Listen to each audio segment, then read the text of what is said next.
जय श्री राधे, जय श्री कृष्णा। आप सभी भक्तों का गुरु माँ भागवताचार्य दुर्गा अग्निहोत्री चैनल पर हार्दिक स्वागत है। सबसे पहले गुरुदेव के श्री चरणों में हाजिरी लगाते हैं। श्री सीतानाथ समारंभाम श्री रामानंदाचार्य मध्यमाम अस्मदाचार्य पर्यंताम वंदे श्री गुरु परंपरा। वंदे श्री गुरु परंपरा। ब्रह्मानंदम परम सुखदम केवलम ज्ञान मूर्ति द्वंद्वातीतम गगन सदृश्यम तत्त्वमस्यादिलक्ष्यम एकम नित्यम विमलं चलम सर्वदी साक्षिभूतम भावातीतम त्रिगुणरहितम सद्गुरुं तम नमामि। गोपेश गोपीकांत राधा कांत नमोस्तुते। हे कृष्ण करुणा सिंधो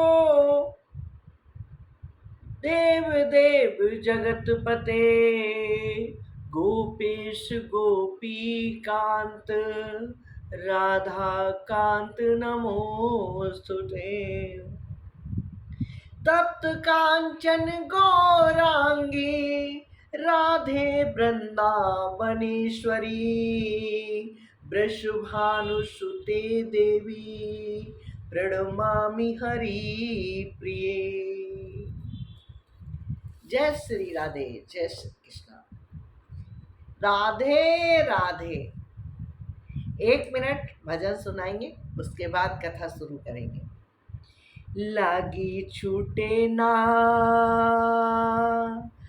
हो, लागी छूटे ना अब तो सनम, अब तो चाहे जिया तेरी कसम।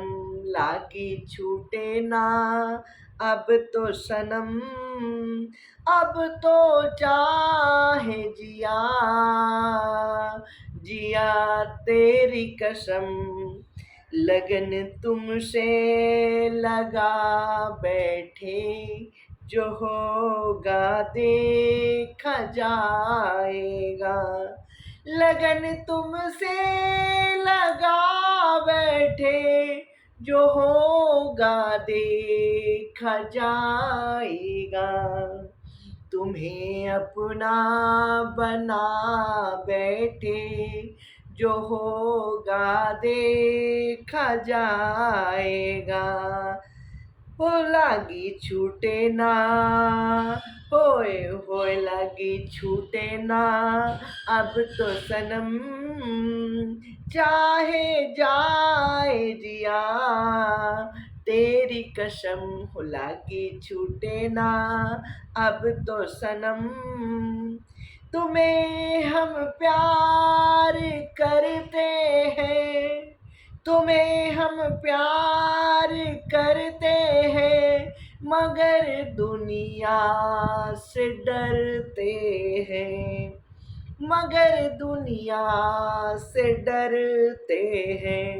तुम्हें दिल में बसा बैठे जो होगा देखा जाएगा। वो लागी छूटे ना अब तो सनम, चाहे जाए जिया तेरी कसम। वो लागी छूटे ना। बहुत सुंदर भजन है, लेकिन संगीत के बिना अधूरा है, इसलिए विराम देना पड़ता है। हर रोज यही बात कहती हूँ, विराम दे रही हूँ और अब कथा शुरू कर रही हूँ। जड़ भरत जी से रहुगढ़ की भेंट हुई। जड़ भरत जी भगवान को मानने वाले, भगवान में खोए हुए, इस जंगल से उस जंगल, उस जंगल से उस जंगल, जंगलों में भ्रमण किया करते थे।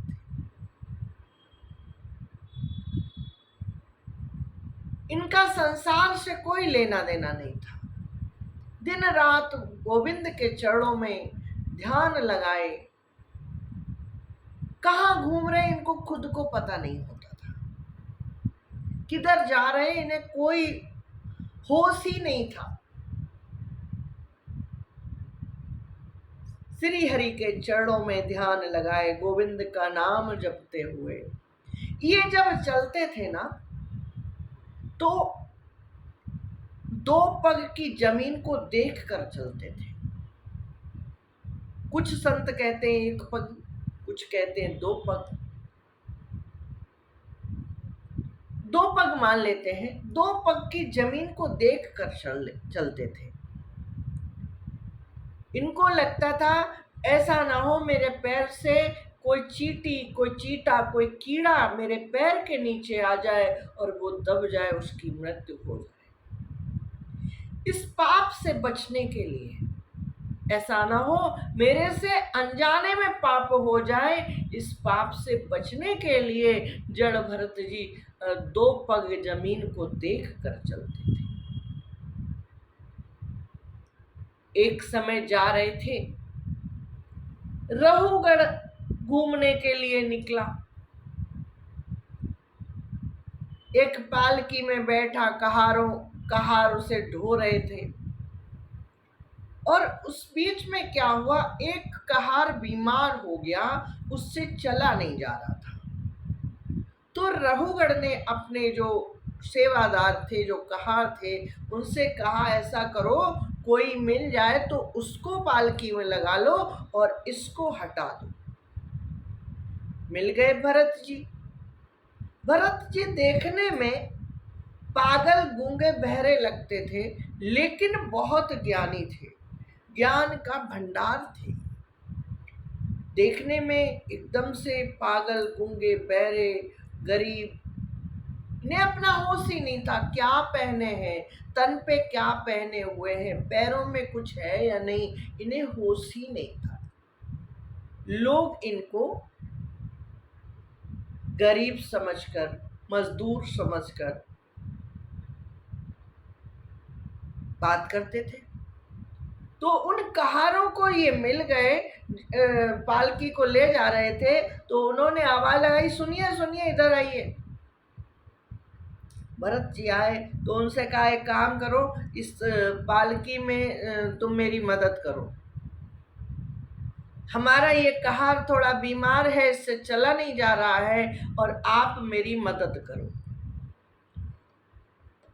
भरत जी कुछ बोले नहीं, उन्होंने कहा मदद करो, और ये पालकी में लग गए। जैसा कि ये अपने स्वभाव था, इनका स्वभाव से ही, स्वभाव में इनके आ गया था दो पग जमीन को देखना, उसके बाद पैर को आगे बढ़ाना, वही ये कर रहे थे। ये अपने स्वभाव अनुसार दो पग जमीन को देखकर चल रहे थे। उस चक्कर, और सभी जो कहार थे वो बिना देखे जल्दी जल्दी चले जा रहे थे, और ये धीमे धीमे चल रहे थे। तो पालकी का संतुलन बिगड़ रहा था, पालकी का संतुलन बिगड़ने लगा। रहुगढ़ ने बोला क्या बात है भाई, ये पालकी इधर उधर क्यों जा रही है, कभी लगता पीछे जा रही, कभी लगता आगे जा रही है। तो वो जो कहार लगे हुए थे उन्होंने कहा, बोले महाराज हम तो ठीक से चल रहे हैं, लेकिन जो अभी नया कहार हमने लगाया है ये ठीक से चल नहीं रहा है,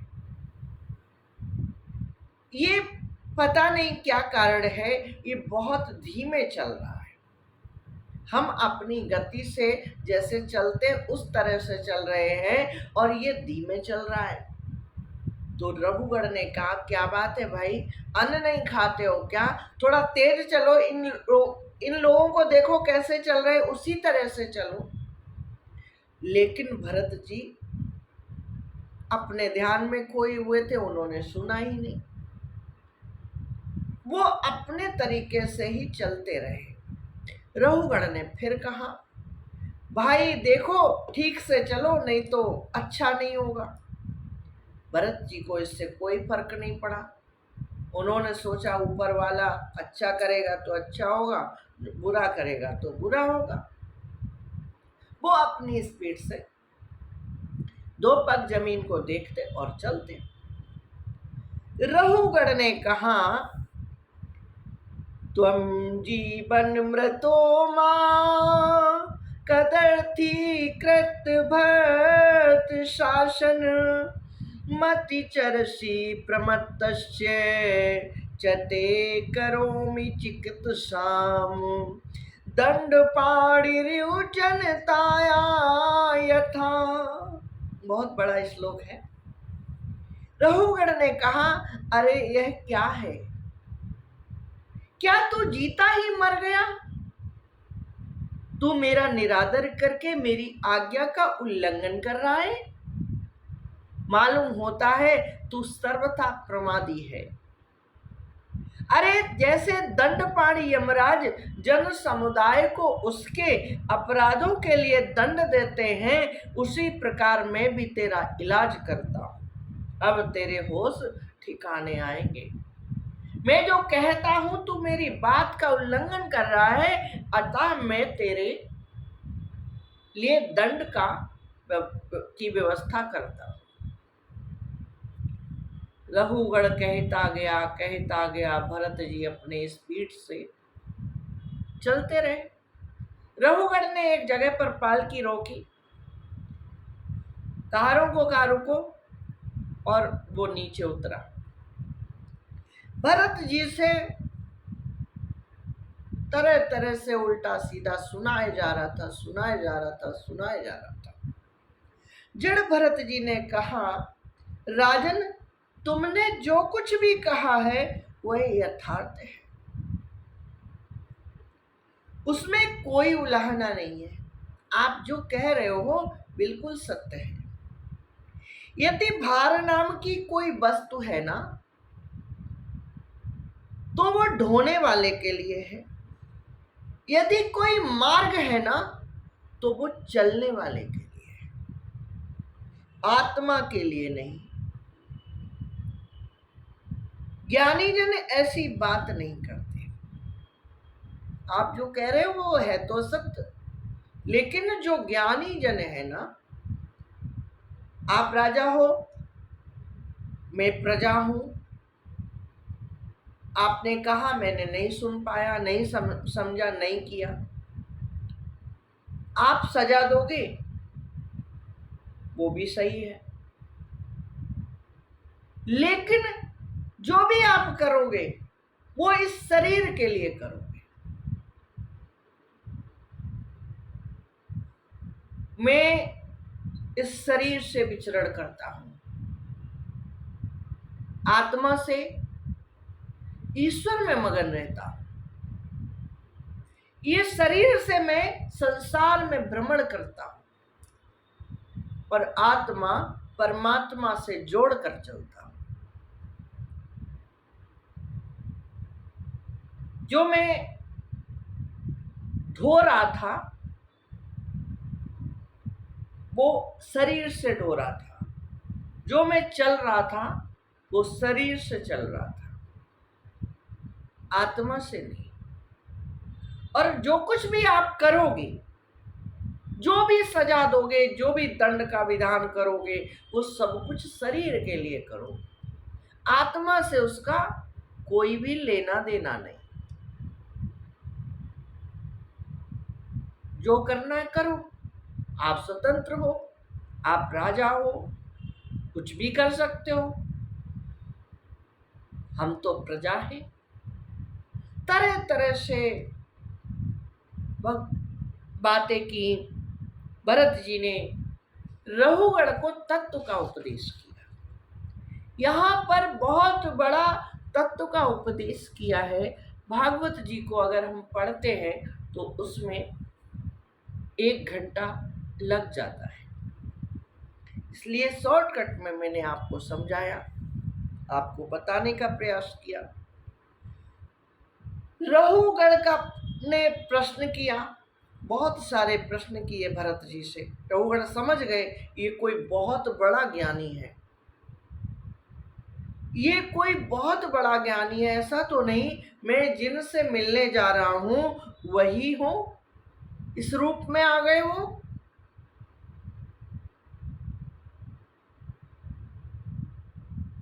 ये सोचकर रहुगण ने प्रश्न किए और उसका बहुत सटीक भरत जी ने उत्तर दिया।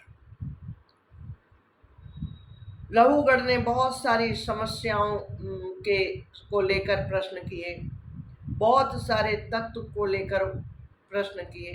भरत जी ने उन सब के सटीक उत्तर दिए। भवाटवी का वर्णन किया,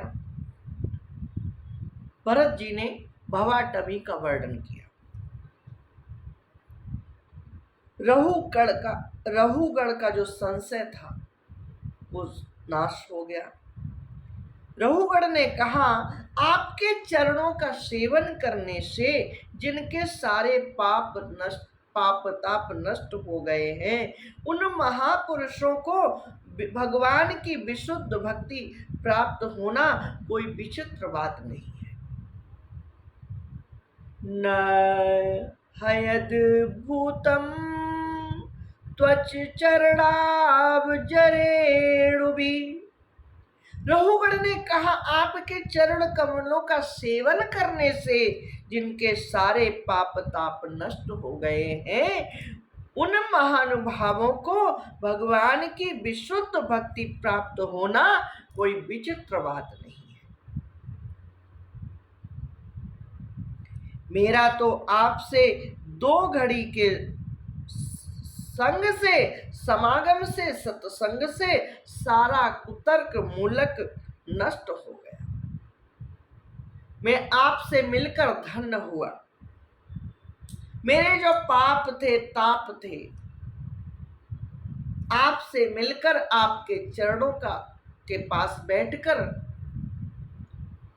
अच्छा, जब रहुगण ने प्रश्न किए तो भरत जी के श्री चरणों में बैठकर किए। यही होना चाहिए।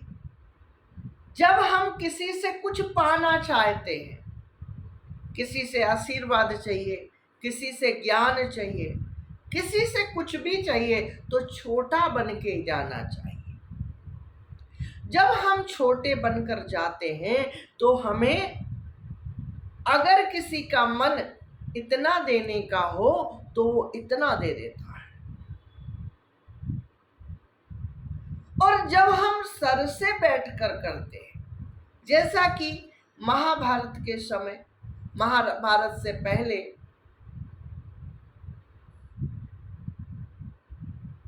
दुर्योधन और अर्जुन कृष्ण के पास गए। अर्जुन गए, दुर्योधन गए, दोनों उनसे कुछ मांगने गए। कृष्ण सो रहे थे, दुर्योधन सिराने बैठा हुआ था और अर्जुन उनके चरणों से बैठे हुए थे। तो जैसे ही कृष्ण की आंख खुली तो अर्जुन पर नजर गई। अर्जुन से पूछा, अर्जुन तुम कब आए? मैं सो रहा था, गहरी नींद में था, मुझे कुछ पता ही नहीं चला। अर्जुन बोले, प्रभु मैं बहुत देर से बैठा हूं, घंटों हो गए, कुछ याद नहीं कितनी देर हुई। बोले, तुम कुछ मांगने आए हो? कोई प्रश्न है, कोई तकलीफ है, क्या कारण है? अर्जुन बोले, प्रभु आपके आदेश अनुसार, आपकी शरणागति रहकर हम कार्य करते हैं। महाभारत युद्ध होने जा रहा है, हम आपसे मदद मांगने आए। कृष्ण बोले, अर्जुन तुम्हें क्या मदद चाहिए? अब दुर्योधन को लगा मैं पहले से बैठा हूं और अर्जुन ऐसा ना हो पूरी सेना मांग ले, तो दुर्योधन बोल पड़ा, बोले गोविंद मैं पहले आया हूं, अतः पहले मेरी बात सुन। कृष्ण बोले आप पहले आए हो वो तो ठीक है, लेकिन मेरी नजर सबसे पहले अर्जुन पर गई है, इसलिए अर्जुन जो मांगेगा वो तो हमें देना ही पड़ेगा। बताओ अर्जुन तुम्हें क्या चाहिए? अर्जुन बोले प्रभु हमें आपका साथ चाहिए। कृष्ण ने कहा अर्जुन मैं निहत्था तुम्हारे साथ चलूंगा, मैं मुरलीधर हूं, मुझे मुरलीधर कहते हैं, अतः मैं हथियार नहीं उठा सकता। एक तरफ मैं हूं और एक तरफ मेरी सेना है, तुम्हें सेना चाहिए या मैं चाहिए? अर्जुन जानते थे कि ये साक्षात नारायण हैं, इसलिए उन्होंने कहा प्रभु हमें कुछ नहीं चाहिए, जीत हो या हार हो जो आपने लिखा होगा वही होगा, हमें आपकी सेना नहीं चाहिए, हमें तो आपका साथ चाहिए। कृष्ण बोले देखो अच्छे से समझ लो, मैं निहत्था रहूंगा, हथियार नहीं उठाऊंगा। अर्जुन बोले नो प्रॉब्लम, कोई समस्या नहीं, आप हथियार उठाओ ना उठाओ कोई समस्या नहीं, आप सिर्फ आदेश करना हमें कैसे क्या क्या करना है। दुर्योधन बोला प्रभु हमें तो बस आपकी सेना चाहिए, हमें आपसे क्या, जब आप हथियार ही नहीं उठाओगे तो आपका हमारे पास कोई काम नहीं, हमें आपकी सेना चाहिए, आप हमें अपनी हथियार सहित सेना दे दो। कृष्ण मुस्कुराने लगे, मंद मंद मुस्कुराए, बोले तथास्तु। अर्जुन से कहा तथास्तु, दुर्योधन से कहा तथास्तु, तुम जो मांग रहे हो मैं देता हूं। अर्जुन से कहा मैं तुम्हारा सारथी बनकर चलूंगा, तुम रथ पर बैठना, मैं रथ को हाँकने का काम करूंगा। ये तो महाभारत की कथा थी। कहने का तात्पर्य जब कुछ किसी से लेना हो तो उसके चरणों के पास जाना चाहिए, चरणों के पास बैठना चाहिए। रघुगण ने भी वही किया। तो भरत जी ने बहुत सुंदर सुंदर उपदेश किए, जिससे कि उसका सारा संशय, सारे मन का मैल दूर हो गया।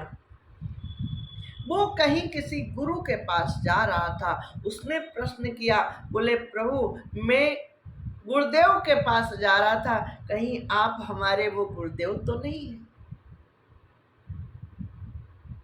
भरत जी बोले नहीं मैं गुरुदेव नहीं हूं, मैं गोविंद का भक्त हूं और कुछ भी नहीं। रघुगण ने उनकी पूजा की, वंदना की और बोले अब हमें कहीं नहीं जाना, क्योंकि हम जिस प्रश्न को लेकर जा रहे थे, जिस समस्या को लेकर जा रहे थे, उसका समाधान यहीं पर हो गया। अब हमें आगे जाने की आवश्यकता क्या है? आगे जाने की हमें कोई आवश्यकता ही नहीं, सारी समस्याओं का, सारे प्रश्नों का समाधान हमारा यहीं पर हो गया। रघुगण ने उनकी चरण वंदना की, बोले प्रभु हमने आपको अपनी पालकी का कहार बना दिया, उसके लिए मैं क्षमा प्रार्थी हूं, मुझे माफ कर दो, बहुत बड़ा अपराध हो गया, मुझे माफ कर दो। रघुगण ने कान पकड़कर माफी मांगी और भरत जी बोले क्यों कान पकड़ते हो? प्रारब्ध को यही मंजूर था, मेरा हरि यही चाहता था। पालकी में तुमने नहीं लगाया, पालकी में उसने लगाया।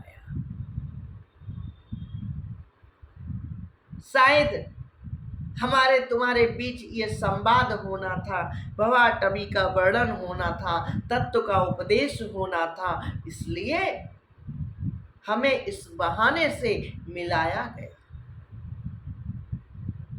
रहुगढ़ ने चरण वंदना की, उनको गुरु के समान सम्मान दिया और रहुगढ़ अपना वापस लौट गया।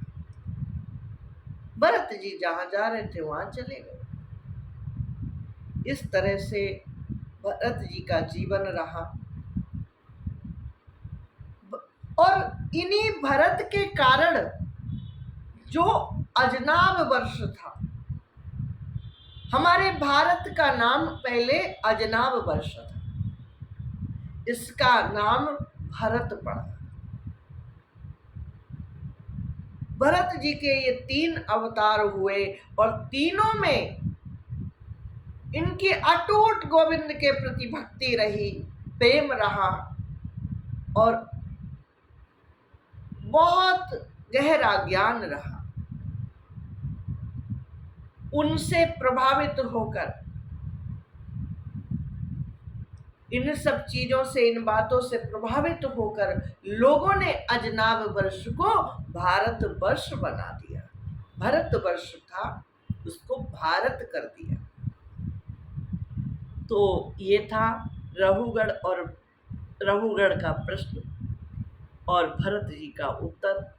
बहुत सुंदर कथा है, अद्भुत कथा है।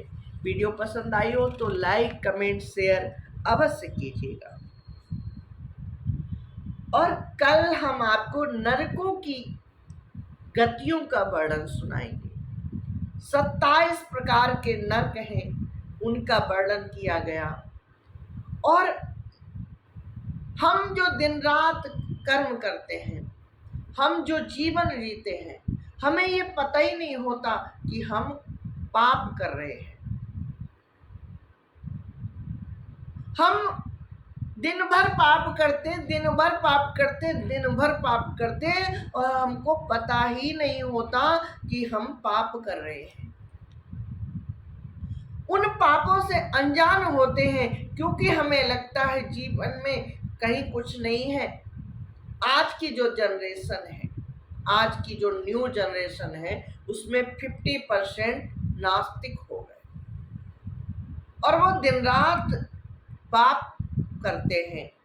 उन्हें ये ज्ञान ही नहीं है कि वो पाप कर रहे हैं। तो उनके ज्ञान के लिए कल मैं शॉर्टकट में सुनाऊंगी, बहुत ज़्यादा डिटेल नहीं बताऊंगी।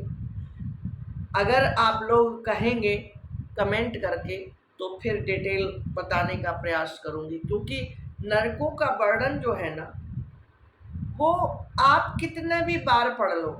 मैंने श्रीमद्भागवत कथा को 38 बार तो पूरा पढ़ा है, एक एक शब्द पढ़ा है।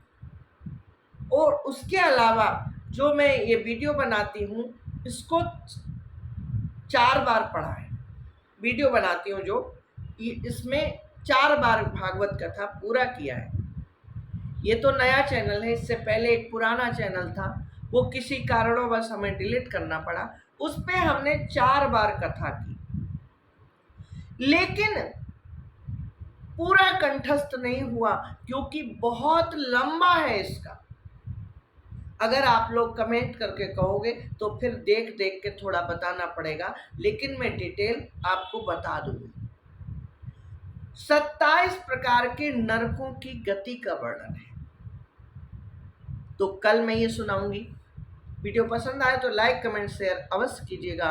और चैनल पर नए आए हैं तो चैनल को सब्सक्राइब कर लीजिएगा, जिससे कि मैं आपको थैंक्स कर सकूं। और आप कहाँ से हो ये अवश्य बता दीजिएगा, जिससे कि मैं आपको आपका नाम लेकर थैंक्स कर सकूं। जय श्री राधे, जय श्री कृष्णा। शुभ संध्या। आपकी शाम मंगलमय हो, आपका जीवन मंगलमय हो। हरे राम राम राम हरे हरे। यहीं पर इस वीडियो को विराम दे रही हूँ। जय श्री कृष्ण।